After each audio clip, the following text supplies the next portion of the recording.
Coming up next on the Jeff Crilley Show, you're going to meet the great Randy Gordon. He is the managing partner of the DFW offices of Duane Morris. It's one of the oldest and most respected firms in the country. His incredible story just ahead.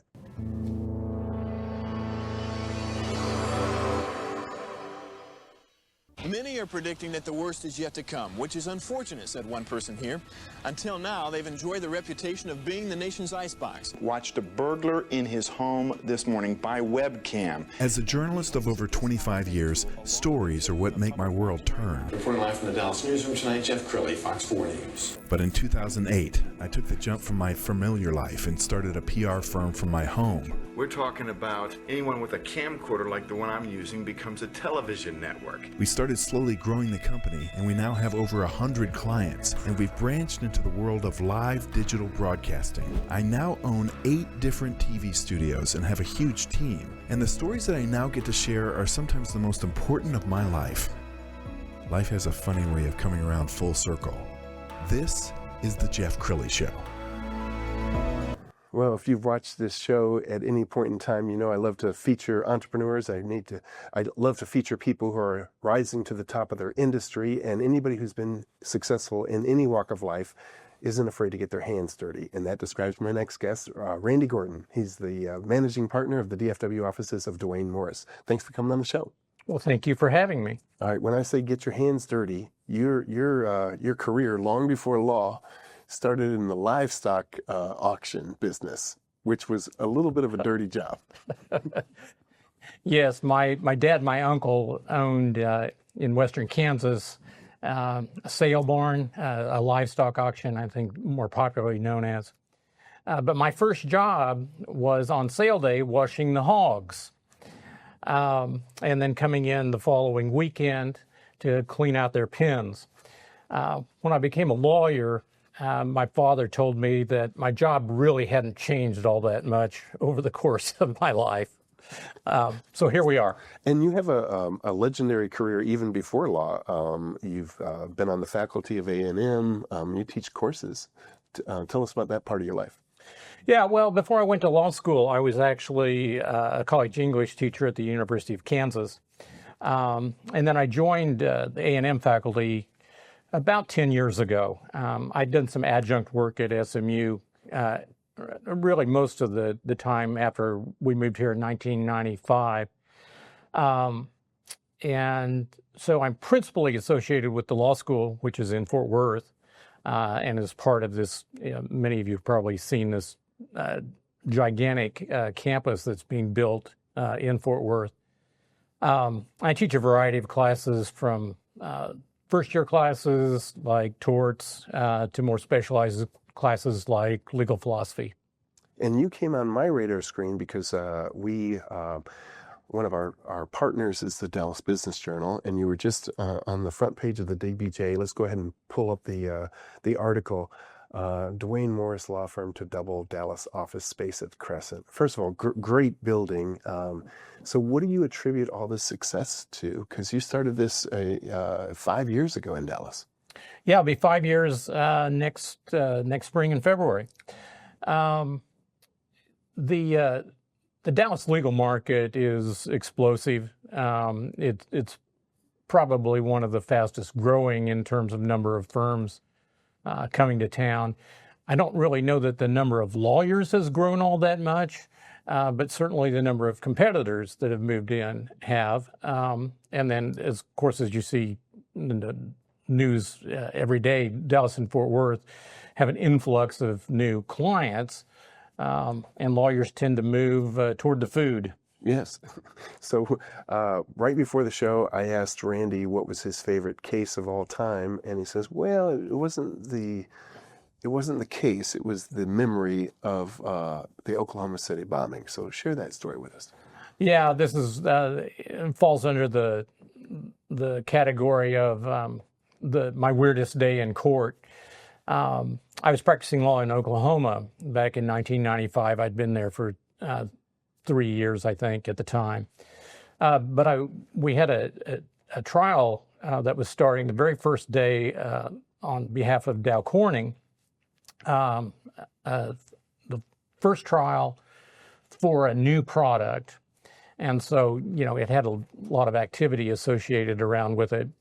I was walking over to the state courthouse because we were going to argue jury instructions, and so I stayed behind to get those printed off.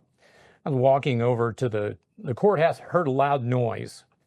I didn't really appreciate what it was at the time. It was the sort of thing that you hear occasionally, mini explosions and so forth. But as I looked up the street, I saw all these people kind of covering their heads. As I got a little bit closer, I could tell that they were trying to protect themselves from glass falling out of buildings down on top of them. As I was telling Jeff earlier, like the genius that I am, my instinct was to run toward the explosion. And a small crowd had gathered behind the federal courthouse, which was behind the Murrah building. And so we really couldn't tell what was going on other than there was black smoke coming up out of the street. And we pretty quickly realized that we needed to turn around and run.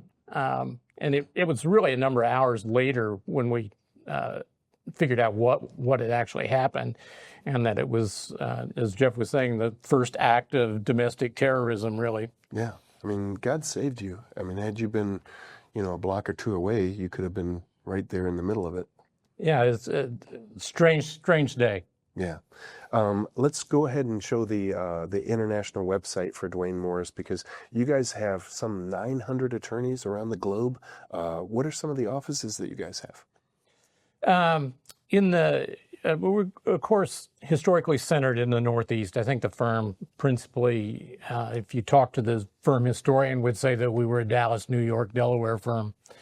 But the firm began to expand, nationally 30, 40 years ago.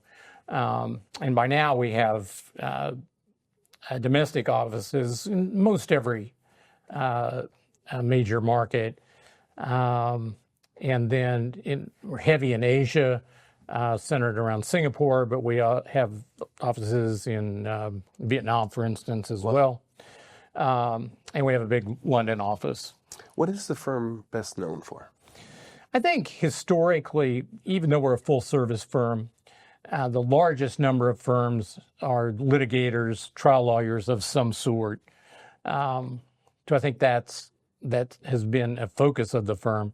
But of course, by now, we have a big corporate department that does lots of private equity, mergers and acquisitions, all those sorts of things as well. Yes. And I know Dallas is obviously big. Fort Worth is growing. I mean, it just seems like every time you turn around, we're announcing, I think I heard that Fort Worth is now our fourth largest city in Texas. I mean, it's incredible the kind of growth that we're experiencing, isn't it? Yeah, it really is. And Fort Worth on its own is now, the 11th or 12th biggest city in the country.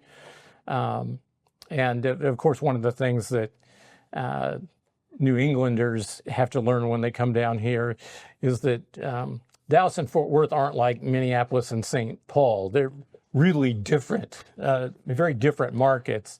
And I would never willingly send a Dallas lawyer into a Fort Worth court. Let me put it that way. All right, and I know you're a proud Aggie.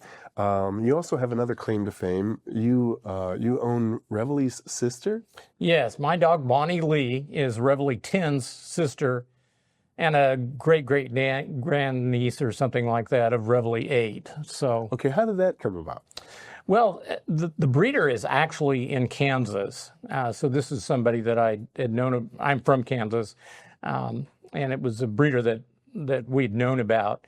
And during COVID, my wife finally relented and said that I could get a collie like I had in my childhood.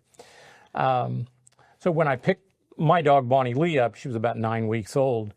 The dog that became Reveille was still there, and so I met her when her name was something else. And her brother Prince is still there. The A&M people had been there the week before to look at this dog that is now Reveille. And wow. Yeah, so I was there at the beginning. I think that's super cool. Okay, what is it that you enjoy most about the practice of law?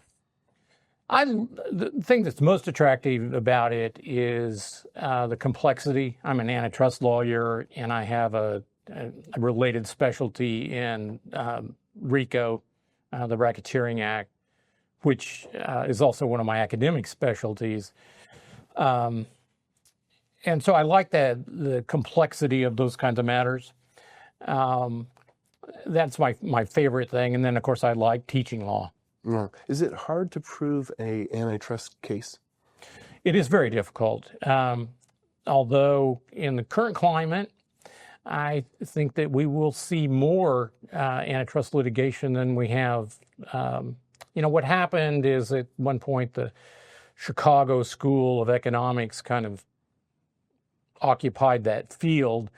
And so the only mantra was low consumer prices. There's been a movement over the last decade to take a second look about whether there can inherently be badness in bigness. Yes. And I think that's where we are now. Well, I know there's an attorney on every street corner in Dallas, but not every one of them has seen a courtroom. A lot of them are just set up to settle. So yours being a litigation firm probably gives you an advantage.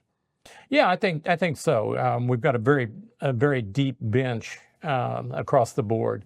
I will say, I've always said, because I'm an antitrust lawyer, we try a case every 10 years, whether we need to or not. They have a very long tail on them. All right, Randy, we have about 2 minutes left. Final thoughts. Well, this is an interesting time to be a lawyer. I don't recall any time in my career when the law was in such the front page news every day. So I think it's a good time to be a lawyer, and I think it's an interesting time to be a law student too. And as we're starting to see, just because of the climate, applications to law school are up across the country. And it's a particularly good time to be a lawyer in Dallas and Fort Worth. This is one of the most dynamic legal markets. Not just now, but I think historically. And so I think that's something to look forward to. And I think we'll all continue to see growth because, as we were talking about earlier, firms continue to find this attractive market. Clients find it an attractive market.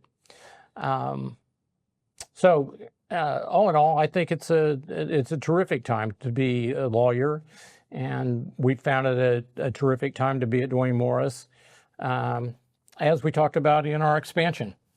Amen. Randy, thanks for sharing your heart and your wisdom with us. We're going to end with the website, which is DuaneMorris.com, the great Randy Gordon. Thanks for coming on the show. Thank you for having me. You bet. That's it for now. We'll see you next time.